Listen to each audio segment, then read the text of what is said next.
Oke, selamat malam. Jadi di sini kami akan membuat pertanyaan tentang organisasi non profit. Jadi di sini saya dengan NIM 21 114348 dengan teman saya 21 11 4380 akan wawancara dengan Bruder dari Seminari Omi. Mungkin dari Bruder bisa perkenalan nama. Oke, perkenalkan, nama saya Bruder Dope, OMI, Oblat Maria Immaculata, yang saat ini memiliki biara di Condong Catur, Yogyakarta. Ya. Oke, terima kasih Bruder. Mungkin langsung kita masuk aja ke wawancaranya. Di sini saya ada beberapa pertanyaan untuk wawancara tentang Bruder. Mungkin apa yang menjadi tujuan utama dari Seminari Omi dalam bidang keagamaan? Mungkin bisa dijelaskan. Benar. OMI atau Oblat Maria Immaculata itu adalah sebuah kongregasi atau sebuah tarekat dalam gereja Katolik yang berisi itu pastor dan para bruder, imam dan para bruder. Jadi imam itu adalah kaum tertabis, sedangkan para bruder itu adalah biarawan yang tidak tertabis. Jadi OMI dulunya itu didirikan oleh Santo Igenis Dumazenot, yaitu bapak pendiri kami. Itu dia melihat keprihatinannya terhadap kondisi waktu itu di mana banyak orang miskin. Terus juga revolusi Prancis itu menciptakan banyak ketidakadilan, terus juga banyak orang-orang yang tersingkirkan, orang-orang yang tak terlayani. Jadi dari sini OMI dibentuknya, yaitu Kongregasi Oblat Maria Immaculata dibentuknya ya dalam gereja Katolik. Dia ingin membantu umat-umat yang kurang dilayani, jadi umat-umat miskin yang tidak terlayani. Jadi itu tujuan utama dia ingin membentuk kongregasi Oblat Maria Immaculata. Oke, terima kasih atas jawabannya dari Bruder. Langsung aja kita masuk ke pertanyaan nomor 2, yaitu apa saja peran pemimpin agama atau rohaniawan dalam Seminari Omi ini?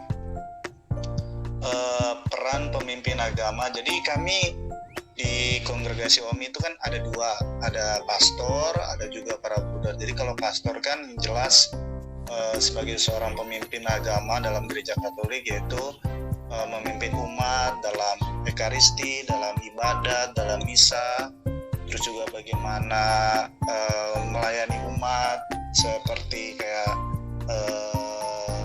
orang sakit, terus juga membaptis dan lain sebagainya. Itu peran seorang pastor, khususnya bukan hanya kongregasi OMI tapi semua kongregasi ada.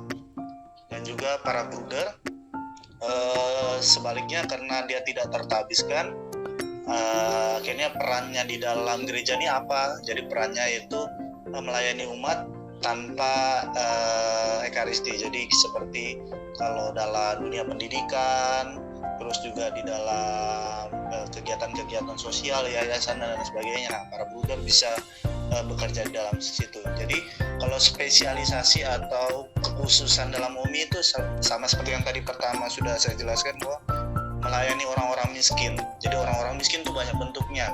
Ada pada kaum muda juga ada, terus juga melayani orang-orang sakit, juga melayani orang-orang yang dipinggirkan, buruh dan lain sebagainya. Nah, itu OMI hadir di situ untuk melayani mereka. Ini dari saya ingin bertanya, apakah dari pastor itu hanya bisa melayani yang seagamanya aja atau bisa beda agama juga? Bisa saja.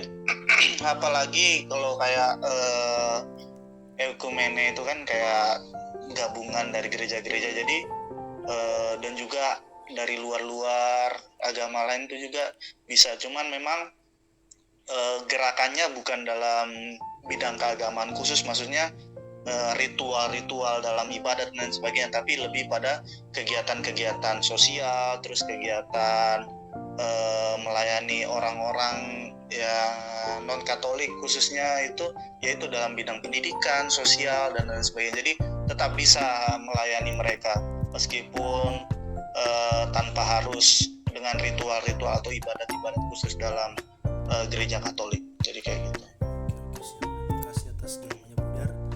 Selanjutnya kita langsung masuk ke pertanyaan ketiga. Apa saja jenis kegiatan atau layanan yang biasanya disediakan oleh OMI?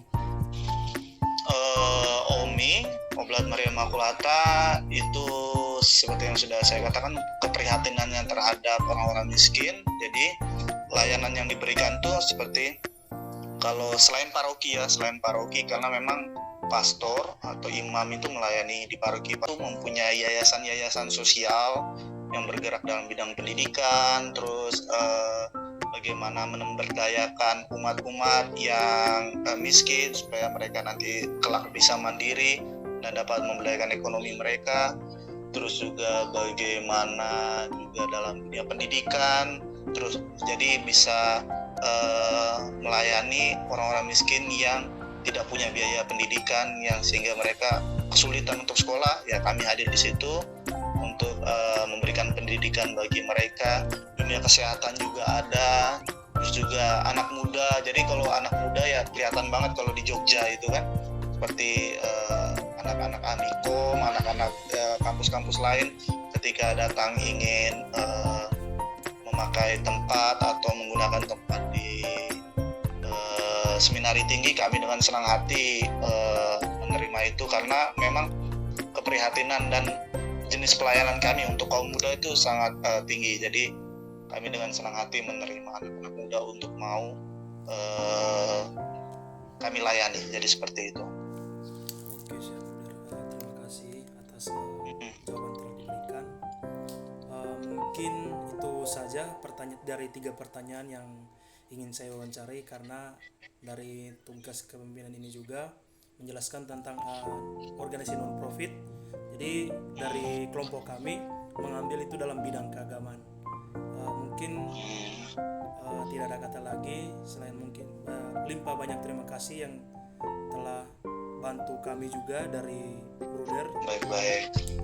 Semoga kedepannya mungkin OMI bisa menjadi lebih baik lagi dan bisa kembali komunikasi antara kaum muda maupun juga kaum-kaum yang sudah lansia.